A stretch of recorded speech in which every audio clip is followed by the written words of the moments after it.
Hello student, आज class 9 CBSE का chapter number 7 triangle हम लोग स्टार्ट करने जा रहे हैं। ट्रायंगल में बेसिक चीज़ों को हम समझेंगे। आज जो क्लास होगी वो इंट्रोडक्शन की क्लास होगी, जिसमें हम ट्रायंगल की कॉन्ग्रुएंसी क्या इसकी डिफिनेशन होती है उसको समझेंगे। ट्रायंगल क्या होता है, टाइप्स ऑफ ट्रायंगल क्या होते हैं, इनको देखेंगे। मैं विवेक द्विवेदी आप सभी का अपने यूट्यूब चैनल पे स्वागत करता हूं। तो चलिए चैप्टर स्टार्ट करते हैं। स्टार्ट करने से पहले मैं बेसिक चीज़ों को आपको बोर्ड पर लिख दूंगा और लिखने के बाद मैं एक एक पॉइंट्स को आपको क्लियर करूंगा। सबसे पहले हम समझते हैं बेसिकली कि ट्रायंगल होता क्या है। Triangle is a closed figure, एक क्लोज फिगर होगा like this X Y Z, एक क्लोज फिगर होगा जिसमें क्या होगा, ये 3 लाइन सेगमेंट से फॉर्म होगा। 3 लाइन सेगमेंट यानी एक्स वाई एक लाइन सेगमेंट हो गया, वाई जेड दूसरे लाइन सेगमेंट हो गया और एक्स जेड तीसरा लाइन सेगमेंट हो गया। इसमें 3 लाइन सेगमेंट होंगे और तीनों लाइन सेगमेंट से क्लोज जो फिगर बनेगा वो एक ट्रायंगल बनेगा। और उस ट्रायंगल में 3 चीज़ें होंगी बेसिकली। एक इसका साइड्स, 3 साइड हो गए यानी एक्स वाई एक साइड हो गया, एक्स जेड दूसरा साइड हो गया और वाई जेड तीसरा साइड हो गया। तो इनकी 3 साइडें होंगी। That means it has 3 sides and 3 angle. 3 angle यानी एंगल एक्स हो जाएगा, एक एंगल वाई हो जाएगा और एक एंगल जेड हो जाएगा। यहाँ पर कोई ज़रूरी नहीं है कि तीनों एंगल इक्वल हो या कोई ये भी ज़रूरी नहीं है कि 2 एंगल इक्वल हो। तो इसलिए एंगल के बिहार पर हम ट्रायंगल को कैटेगराइज करेंगे, यानी उसके टाइप्स ऑफ ट्रायंगल में पढ़ेंगे। एंगल के बिहार पर भी पढ़ेंगे और साइड के बिहार पर भी पढ़ेंगे।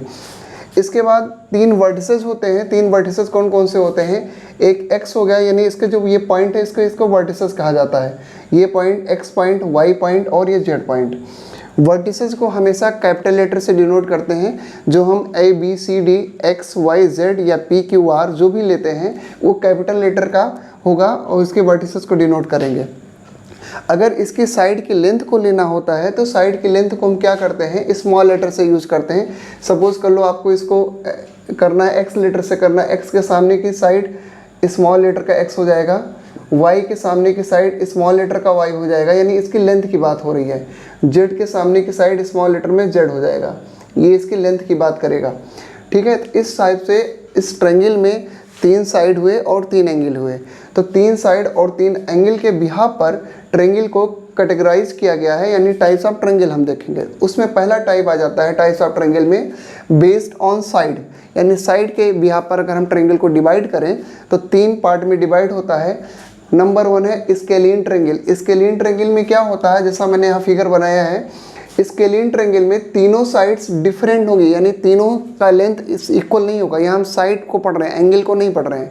केवल साइड पे अगर हम बात करें तो ट्रायंगल के तीनों साइड अलग अलग होंगे। अगर तीनों साइड अलग अलग हैं तो उस केस में वो जो टाइप बनेगा ट्रायंगल का वो स्केलियन ट्रायंगल में बनेगा। जो सेकेंड टाइप का होगा वो आइसोसेलेस ट्रायंगल होगा। आइसो का मतलब होता है 2 पार्ट जब इक्वल होते हैं या 2 साइड जब यहाँ इक्वल होंगे तो आइसो वर्ड यूज़ किया जाएगा। यहाँ पर पी आर और पी क्यू इक्वल हो सकता है या पी क्यू और आर क्यू इक्वल हो सकता है। That means any 2 sides are equal. कोई भी 3 में से कोई भी 2 साइड्स इक्वल अगर हो जाती हैं तो उसको हम बोलेंगे आइसोसेलेस ट्रायंगल। यहाँ पर हमने लिखा भी है आइसोसेलेस ट्रायंगल, यानी 2 sides are equal in length. Third type का जो ट्रायंगल होता है वो इक्विलेटरल ट्रायंगल होता है। इक्विलेटरल ट्रायंगल साइड के बिहार पर हम पढ़ रहे हैं, यानी अगर ऐसा कोई ट्रायंगल हो जिनके तीनों साइड इक्वल हो जाए। तो अगर तीनों साइड इक्वल हो जाती हैं यानी A B equal to B C हो जाए और B C equal to A C भी हो जाए, यानी तीनों साइड अगर इक्वल हो जाती हैं तो इस टाइप के ट्रायंगल को हम इक्विलेटरल ट्रायंगल बोलते हैं। ऐसे ही एंगल में भी होता है। अगर इक्विलेटरल ट्रायंगल होगा तो एक चीज़ और होगा, इसमें इसके तीनों एंगल भी इक्वल होंगे, यानी ये वाला एंगल यानी एंगल बी और एंगल सी, ये तीनों एंगल भी इक्वल होगा और तीनों एंगल 60 डिग्री का फॉर्म करेगा। तो ये हो गया हमारा टाइप्स ऑफ ट्रायंगल में बेस्ड ऑन साइड। आगे हम देखते हैं कि अगर बेस्ड ऑन साइड की जगह बेस्ड ऑन एंगल्स हो जाएगा तो उस टाइप के ट्रायंगल को हम क्या बोलेंगे। तो टाइप्स ऑफ ट्रायंगल में बेस्ड ऑन एंगल अगर हम देखते हैं तो पहला टाइप होता है acute angle triangle. Acute angle triangle का मतलब होता है अगर ईच एंगल कितने डिग्री का हो जाए, लेस देन 90 डिग्री का हो जाता है, यानी इनमें से कोई भी एंगल 90 डिग्री से ज़्यादा नहीं होना चाहिए। तो अगर तीनों एंगल में से तीनों एंगल लेस देन 90 डिग्री हो जाता है तो इस टाइप का जो एंगल बनेगा, इस टाइप का जो ट्रायंगल बनेगा वो एक्यूट एंगल ट्रायंगल फॉर्म करेगा। और दूसरा टाइप होता है हमारा obtuse angle triangle. Obtuse angle triangle में एक एंगल 90 डिग्री से ज़्यादा हो जाएगा, क्योंकि आप लोग को पता होगा कि किसी भी ट्रायंगल के तीनों एंगल का सम 180 से ज़्यादा नहीं हो सकता है और 180 से कम भी नहीं हो सकता है, यानी तीनों एंगल का जो सम आएगा वो 180 डिग्री आएगा। एंगल सम प्रॉपर्टी हम लोग अभी उसमें देखेंगे। तो उस एंगल सम प्रॉपर्टी के अकॉर्डिंग तीन एंगल का सम जो होगा 180 होगा। अगर एक एंगल 90 से ज़्यादा हो गया तो उसको हम ऑब्ट्यूज बोलेंगे। अगर बड़ा हो गया तो ऑब्ट्यूज 90 से बड़ा हो गया तो ऑब्ट्यूज बोलेंगे। तो अगर एक एंगल ऑब्ट्यूज हो गया है यानी मोर देन 90 डिग्री हो गया है तो बचे हुए जो दो एंगल होंगे वो 90 से लेस होंगे, और 90 से लेस मतलब एक्यूट एंगल होंगे। तो ये जो दोनों एंगल बचा हमने लेट कर लिया कि ये 130 डिग्री का है, यानी 90 डिग्री ज़्यादा हो गया, तो जो बचा वो एक 20 लेट कर लेते हैं, एक 30 हो गया, क्योंकि तीनों एंगल का सम 180 आना चाहिए। तो ये आपका एंगल हो गया ऑब्ट्यूज एंगल ट्रायंगल हो गया। तीसरा टाइप होता है, हमने देखा है इसमें कि अगर लेस देन 90 हो तो एक्यूट एंगल ट्रायंगल बोलेंगे। अगर एक एंगल मोर देन 90 हो जाता है तो ऑब्ट्यूज एंगल ट्रायंगल बोलते हैं। अगर एग्जैक्ट 90 हो जाए तो फिर क्या होगा, अगर एग्जैक्ट 90 डिग्री होगा तो केवल एक ही एंगल एग्जैक्ट 90 हो सकता है, क्योंकि अगर दो एंगल 90 हो गए तो ट्रायंगल ही नहीं फॉर्म करेंगे, क्योंकि दो एंगल का सम 90 + 90 180 हो जाएगा। और ट्रायंगल सम प्रॉपर्टी, जो एंगल सम प्रॉपर्टी होता है ट्रायंगल का, उसमें तीन एंगल का सम 180 होना चाहिए। अगर तीनों का सम 180 होता है तो ही ट्रायंगल फॉर्म करेगा। हम अगर एक 90 ले लिए तो दूसरा 90 से ज़्यादा हो ही नहीं, क्या इवन 90 भी नहीं हो सकता है, इस टाइप से ट्रायंगल बनेगा ही नहीं। तो इसलिए क्या करना होगा, एक एंगल 90 डिग्री एग्जैक्टली, एक एंगल जो 90 डिग्री अगर हो जाता है तो जो रिमेनिंग टू एंगल हैं वो लेस देन 90 डिग्री होंगे। हो सकता है ये दोनों 45 हो जाए, कुछ ज़रूरी है। अगर ये साइड और ये साइड इक्वल हो जाता है तो वो एंगल भी इक्वल हो जाएगा, लेकिन यहाँ पर साइड अगर डिफरेंट है तो एंगल भी डिफरेंट होगा। हमने लेट किया कि अगर एक 60 होगा तो दूसरा वाला 30 हो जाएगा। अगर सपोज कर लो हम यहाँ पर 50 मान लेते तो ये 40 हो जाता, क्योंकि इकलौता अकेला जो ये नंबर है ये 90 डिग्री हो गया, ये वाला एंगल है। ये जो एंगल है अगर ये 90 डिग्री हो गया है तो बचे हुए जो दो एंगल हैं उनका सम 90 होगा, तभी तो 180 फॉर्म करेगा। इस हिसाब से on the base of angle हम ट्रायंगल को अगर डिवाइड करते हैं तो तीन पार्ट में डिवाइड करते हैं। अब हम लोग बेसिक जो इस चैप्टर को पढ़ रहे हैं, ट्रायंगल की कॉन्ग्रुएंसी, यानी कॉन्ग्रुएंसी क्या होती है, अब मैं आपको पहले एक्सप्लेन कर देता हूँ, उसके बाद मैं आप बोर्ड पर लिखता हूँ। जैसे दो ट्रायंगल कॉन्ग्रुएंट कब कहेंगे या दो फिगर कॉन्ग्रुएंट कब होंगे। सपोज करो मेरे पास ये दो मार्कर हैं, अगर इन दोनों मार्कर को हम एक दूसरे के ऊपर रखें, एग्जैक्टली ऐसे ही सेम हो जाए, यानी इधर भी कहीं ऊपर ना हो, इधर भी नहीं हो, इस साइड से कहीं से ना हो, एकदम इसकी थिकनेस सेम हो, सब कुछ सेम हो, तो यहाँ पर हम दो फिगर का बात करेंगे। तो वो दोनों फिगर कॉन्ग्रुएंट कब होंगे, जब इस फिगर का और इस फिगर का, जो भी फिगर हो, आपके पास सर्किल हो, स्क्वायर हो, यानी क्वाड्रेटल हो सकता है, ट्रायंगल हो सकता है। तो इस चैप्टर में हम बेसिकली ट्रायंगल पढ़ रहे हैं। तो दो ट्रायंगल कब कॉन्ग्रुएंट होंगे, अगर दोनों ट्रायंगल, यानी जैसे मार्कर का एग्जांपल ले रहे हैं तो दोनों ही मार्कर अगर एक एग्जैक्ट एक जैसे हों, यानी उनका शेप भी हो सेम और उनका साइज भी सेम हो। ये ऐसा नहीं कि दिखने में इक्विलेटरल ट्रायंगल लग रहे हैं तो इक्विलेटरल 60 डिग्री का बनेगा, तीनों एंगल 60 डिग्री का हो जाएंगे, लेकिन वो छोटा भी बने और एक बड़ा भी ट्रायंगल बने तो दो अलग अलग ट्रायंगल हो गया, तो उसको हम कॉन्ग्रुएंट नहीं बोलेंगे। उनका शेप भी एक जैसा हो, साथ ही साथ उनका साइज भी एग्जैक्ट सेम हो। तो अगर इन दोनों को देखा जाए तो एक दूसरे के ओवरलैप अगर ऐसे कर दें तो पीछे वाला मार्कर आपको नहीं दिखेगा, एग्जैक्ट सेम उसी के ऊपर आएगा, ऐसे कर देने पे दिखेगा, ठीक है।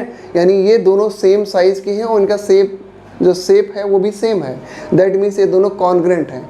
तो आई होप आपको समझ में आया होगा कि कॉन्ग्रुएंसी क्या होती है। कॉन्ग्रुएंट मतलब कि दो को, यहाँ पे ट्रायंगल की हम बात करेंगे, दो ट्रायंगल कॉन्ग्रुएंट हो जाएंगे अगर उनका शेप और उनका साइज दोनों एग्जैक्टली सेम हो, यानी एक दूसरे के ऊपर रखा जाए और वो ओवरलैप कर जाए तो हम बोलेंगे कि ये ट्रायंगल और ये वाला ट्रायंगल दोनों एग्जैक्टली सेम है और ये दोनों एक दूसरे के कॉन्ग्रुएंट हो जाएंगे। The sum of all interior angle of a triangle is always equal to 180 degree. Suppose कर लो एक हमारे पास ट्रायंगल है, ये ट्रायंगल मैं बना लेता हूँ ABC, एक ट्रायंगल है A B और C, ये एक ट्रायंगल लेट कर लिया। इसमें जो एंगल A होगा, यानी ये एंगल इंटीरियर एंगल ये है, ये इंटीरियर एंगल है और ये इंटीरियर एंगल है, ये तीनों इस ट्रायंगल का इंटीरियर एंगल है। इंटीरियर एंगल का जो सम आएगा, यानी angle A plus angle B plus angle C equal to 180 degree. अगर ऐसा नहीं होता है तो ट्रायंगल फॉर्म नहीं करेगा। तो ये हमारे एंगल सम प्रॉपर्टी आ जाते हैं, हो जाता है।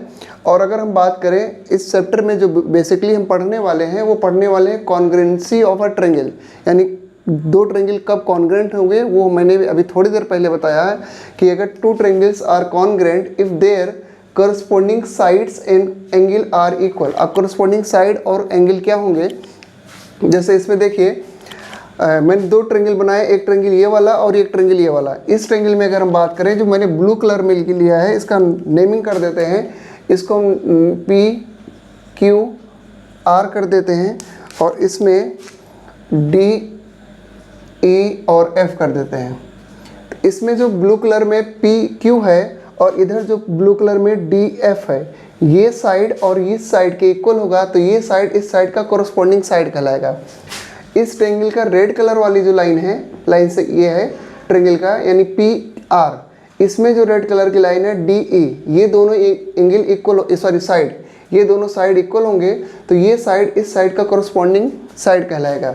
सिमिलरली ये जो ग्रीन कलर है, यानी क्यू आर जो साइड है वो ई एफ के इक्वल होगा, तो ये Q R corresponding to E F हो जाएगा। यानी जो हमने कलर इसलिए डिफरेंट कर दिया है करस्पॉन्डिंग समझने के लिए, यानी जो कलर जो अगर ये साइड इस साइड के इक्वल होगा तो ये इसके करस्पॉन्डिंग हो जाएगा, ये साइड इस साइड के इक्वल हो गया तो ये इसके करस्पॉन्डिंग हो जाएगा, और ये साइड रेड कलर का इस साइड के इक्वल हो गया तो ये इसके करस्पॉन्डिंग साइड हो गया। साथ ही साथ जो साइड करस्पॉन्डिंग साइड इक्वल होंगे उन्हीं के अपोजिट एंगल जो होगा वो एंगल भी इक्वल होगा। जैसे एंगल ये रेड जो ब्लू कलर में लिखा गया है, ब्लू कलर के सामने की एंगल ये ब्लू कलर में मैंने मेंशन किया यहाँ पर, तो ये एंगल इसके सामने की ये एंगल और इस ब्लू कलर लाइन के सामने की ये एंगल, यानी ये एंगल और ये एंगल भी इक्वल होगा, यानी angle are equal to angle E होगा। सिमिलरली ग्रीन कलर के लाइन की साइड यहाँ पर है, ये साइड इस साइड के इक्वल है, तो इसके करस्पॉन्डिंग जो एंगल ये होगा और इसके करस्पॉन्डिंग एंगल ये होगा, यानी ये साइड इस साइड के इक्वल है तो इसके करस्पॉन्डिंग एंगल भी इक्वल हो जाएगा, यानी एंगल पी और एंगल डी भी इक्वल हो जाएगा। सिमिलरली रेड कलर की बात करें तो रेड कलर की जो लाइन है, इस लाइन ये लाइन इस लाइन के इक्वल है, तो इसके अपोजिट एंगल क्यू हो गया और इसके अपोजिट एंगल एफ हो गया, तो एंगल क्यू और एंगल एफ ये दोनों इसके करस्पॉन्डिंग एंगल हो जाएंगे और ये दोनों इक्वल होंगे। तो अगर करस्पॉन्डिंग साइड इक्वल हो गए और करस्पॉन्डिंग एंगल इक्वल हो जाते हैं तो वो दो ट्रायंगल कॉन्ग्रुएंट कहला जाती है। ठीक है, दो ट्रायंगल कॉन्ग्रुएंट हो जाएगी। अब अगर दो ट्रायंगल कॉन्ग्रुएंट होगी तो क्या क्या क्राइटेरिया होगा, यानी हम कैसे चेक करेंगे कि दोनों ट्रायंगल कॉन्ग्रुएंट हैं। और कॉन्ग्रुएंट होने के लिए 5 कंडीशंस को हम लोग पढ़ेंगे, यानी 5 थ्योरम को पढ़ेंगे। वो 5 थ्योरम है, नंबर 1 साइड साइड साइड, यानी अगर एक ट्रायंगल के तीनों साइड दूसरे ट्रायंगल के तीनों साइड के इक्वल हो जाती है तो हम साइड साइड साइड से कहेंगे वो दोनों ट्रायंगल कॉन्ग्रुएंट हैं। दूसरा जो सेकंड पॉइंट है हमारा साइड एंगल साइड, हमने यहाँ पर लिख भी दिया। साइड एंगल साइड का मतलब हो गया कि ये साइड इस साइड के इक्वल हो गया और ये साइड इस साइड के इक्वल हो गया, और इन दोनों के बीच में यानी ब्लू और रेड के बीच का जो एंगल है, यहाँ पर ब्लू और रेड के बीच का जो एंगल है वो दोनों इक्वल हो जाए। ठीक है, याद रखना, ऐसा नहीं करना इधर साइड मिल जाए इधर साइड मिल जाए एंगल इधर मिल जाए, ये नहीं करना है। जो दो साइड इक्वल आपको मिल रहे हैं उन्हीं दोनों साइड के बीच का एंगल हमको इक्वल चाहिए होगा। यानी अगर ये दोनों साइड यानी रेड कलर और ये रेड कलर और ब्लू कलर ये ब्लू कलर, ये दोनों साइड इक्वल हैं तो इनके एंगल इक्वल मिल जाए हमको, तो हम कहेंगे तब वहाँ पर यूज़ करेंगे साइड एंगल साइड से, ये दोनों ट्रायंगल आपके कॉन्ग्रुएंट हो जाएंगे। थर्ड पॉइंट हमने लिखा है एंगल साइड एंगल से, यानी एक एंगल दूसरे एंगल के इक्वल हो जाए, यानी ये एंगल ई जो है एंगल आर के इक्वल हो गया है, एंगल एफ जो है एंगल क्यू के इक्वल हो गया है, तो ये दोनों एंगल इक्वल हो रहे हैं इस दोनों एंगल के, तो इनकी साइड जो है, ये साइड देखो ग्रीन कलर, इधर भी ग्रीन कलर है, यानी एंगल साइड एंगल, यहाँ पर भी देखो एंगल साइड और एंगल, यानी एंगल साइड एंगल। अगर ऐसा केस बन जाता है तो हम ये दोनों ट्रायंगल को बोलेंगे दोनों ट्रायंगल कॉन्ग्रुएंट है। फोर्थ पॉइंट में एंगल एंगल साइड देखना है, यानी हमको एक ही सीक्वेंस में चलना है, angle angle side angle angle side ऐसे मिलना चाहिए हमको। तो सेम दोनों ट्रायंगल में सेम पैटर्न को फॉलो करना होगा, यानी दो एंगल आपको लगातार दो एंगल इक्वल मिल जाए और उसके बाद एक साइड इक्वल मिल जाए, तब आप यूज करोगे एंगल एंगल साइड कॉन्ग्रुएंसी को। और थर्ड होता है RHS, यानी राइट एंगल हाइपोटेन्यूज साइड। यहाँ पर क्या होगा, दो ट्रायंगल होंगे, एक राइट एंगल ट्रायंगल ये हो जाएगा और एक दूसरा कोई ट्रायंगल होगा राइट एंगल ट्रायंगल ये हो जाएगा। यहाँ पर ये 90 डिग्री ये 90 डिग्री, तो ये राइट एंगल हो गया और उसके बाद हाइपोटेन्यूज, यानी ये साइड इस साइड के इक्वल मिल जाए हमको। 90 डिग्री के सामने की साइड जो होती है सबसे बड़ी साइड लॉन्गेस्ट साइड होती है जिसको हम हाइपोटेन्यूज बोलते हैं। इसके बाद इन दोनों साइड में से ये साइड इसके इक्वल हो जाए या ये साइड इसके इक्वल हो जाए, दोनों में से कोई एक और हमको मिल जाए, तो राइट एंगल हाइपोटेन्यूज साइड से हम कहेंगे कि ये ट्रायंगल और ये ट्रायंगल कॉन्ग्रुएंट हो जाएंगे। तो ये 5 कंडीशन को हम देखेंगे थ्योरम के भी यहाँ पर, थ्योरम से समझेंगे इन 5 कंडीशन को कि कैसे प्रूव किया जाता है।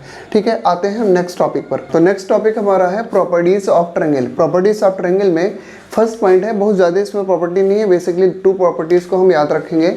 एक है the exterior angle of a triangle is equal to the sum of the 2 opposite interior angle. इसका मतलब क्या हो गया कि सपोज कर लो कि हमारे पास एक ट्रायंगल है, ये इसका एक ट्रायंगल हो गया, और इस ट्रायंगल के किसी एक साइड को, सपोज कर लो इस साइड को हमने बढ़ा दिया, तो ये जो साइड बढ़ गया ये इसका एक्सटीरियर एंगल हो जाएगा, ये इसका एक्सटीरियर एंगल हो गया। अगर आपने इसको इधर साइड बढ़ा दिया तो ये इसका एक्सटीरियर एंगल हो गया, आपने अगर इसको इधर साइड बढ़ा दिया तो इसका एक्सटीरियर एंगल हो गया। तो इस एक्सटीरियर एंगल, ये जो एंगल होगा वो सम ऑफ 2 अपोजिट इंटीरियर एंगल, ये एंगल हो गया, तो इसके अपोजिट इंटीरियर एंगल ये 2 हुआ, इसको छोड़ दिया जाएगा, यानी ये वाला एंगल और ये वाला एंगल, इन दोनों एंगल का जो सम आएगा वो इस एंगल के इक्वल हो जाएगा। सपोज करो इस एंगल को एंगल हम 1 मान लेते हैं, एंगल 1 मान लेते हैं, इस एंगल को 2 मान लेते हैं और इस एंगल को 3 मान लेते हैं। तो क्या आएगा आपका यहाँ angle 1 equal to angle 1 equal to angle 2 plus angle 3, angle 2 plus angle 3, यानी जो एक्सटीरियर एंगल होगा ये exterior angle sum of 2 opposite interior angle के इक्वल हो जाएगा। ऐसे सिमिलरली अगर इस एंगल को निकालोगे तो ये angle equal to sum of 2 interior opposite angle, यानी इसका और इस एंगल का सम हो जाएगा। अगर इस एंगल को आप निकालते हो, इसको एक्सटीरियर निकालते हो, तो ये एंगल इक्वल टू इस एंगल और इस एंगल को सम करोगे तो आपका ये एक्सटीरियर एंगल आ जाएगा। ठीक है, ये आपकी प्रॉपर्टी बेसिकली इतनी याद करनी है। एक हम लोग ने एंगल सम प्रॉपर्टी को देखा और एक प्रॉपर्टी ये देखा। नेक्स्ट पॉइंट में इसमें हमने देखा था, नेक्स्ट पॉइंट मैंने लिखा है यहाँ पर, the sum of any 2 sides of a triangle always greater than the third sides. इसका मतलब हो गया कि अगर आप एक ट्रायंगल फॉर्म करते हो, सपोज कर लो ये ट्रायंगल हो गया आपका, ये 3 सेंटीमीटर हो गया, ये मान लो 5 सेंटीमीटर हो गया, ये 7 सेंटीमीटर हो गया, सपोज कर लिया ऐसा है। तो इनमें से किसी 2 साइड का सम निकाल लो, जैसे 3 और 7 का सम निकालोगे 10 आ जाएगा। तो 10 देखो थर्ड साइड से बड़ी आ रही है, यानी आप 3 + 7 किया तो कितना आया, 10 आया। 10 जो कि देखो तीसरी साइड से बड़ी आ रही है। अगर इन दोनों का सम कर लो, 5 + 3 इनका सम किया तो कितना इस वाले साइड से बड़ी आ रही है। देखो अगर 5 + 3 करते हैं तो 8 आ गया, 8 भी इस साइड से बड़ी आ रही है।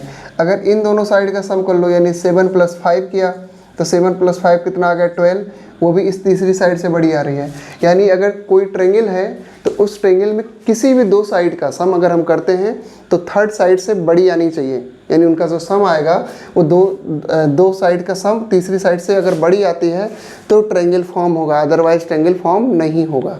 ठीक है, तो ये बेसिकली 2 प्रॉपर्टीज़ हैं। इसके बाद इस ट्रायंगल को जो चैप्टर है हम लोग बेसिकली पढ़ते क्यों हैं, ज़्यादातर जैसे आप लोग देखे होंगे रोड्स पर एक सिग्नल के लिए यूज़ किया जाता है, ट्रायंगल के शेप में सिग्नल होते हैं, वहाँ पर हो गया। बिल्डिंग हो गया, बिल्डिंग में आप यूज़ करते हैं, ट्रायंगल का यूज़ करते हैं। इंजीनियर्स लोग यूज़ करते हैं ट्रायंगल्स का, यानी इन सबको पढ़ने के लिए हम ट्रायंगल चैप्टर पढ़ते हैं, इन सबको जानने के लिए यहाँ पर यूज़ होता है ट्रायंगल, इसको पढ़ते हैं। अब हम लोग नेक्स्ट टॉपिक में जो पढ़ेंगे उसमें हम लोग पढ़ेंगे थ्योरम पढ़ेंगे, और उस थ्योरम में इसके बाद एक एक्सरसाइज करेंगे। ठीक है, 7.1 करेंगे। तब तक आप लोग खुद से थोड़ा सा ट्राई करना, जो समझ में नहीं आएगा आप कमेंट करके बताना। अगर आपको वीडियो अच्छा लगा हो तो लाइक करिए, सब्सक्राइब करिए और शेयर करिए, ज़्यादा से ज़्यादा लोगों को जोड़िए। जितना ज़्यादा होगा तो जल्द ही हम लाइव आएंगे और लाइव में आप लोग को एक एक चीज़ें डाउट को क्लियर करेंगे। चलिए, तब तक के लिए धन्यवाद, बाय बाय, थैंक यू।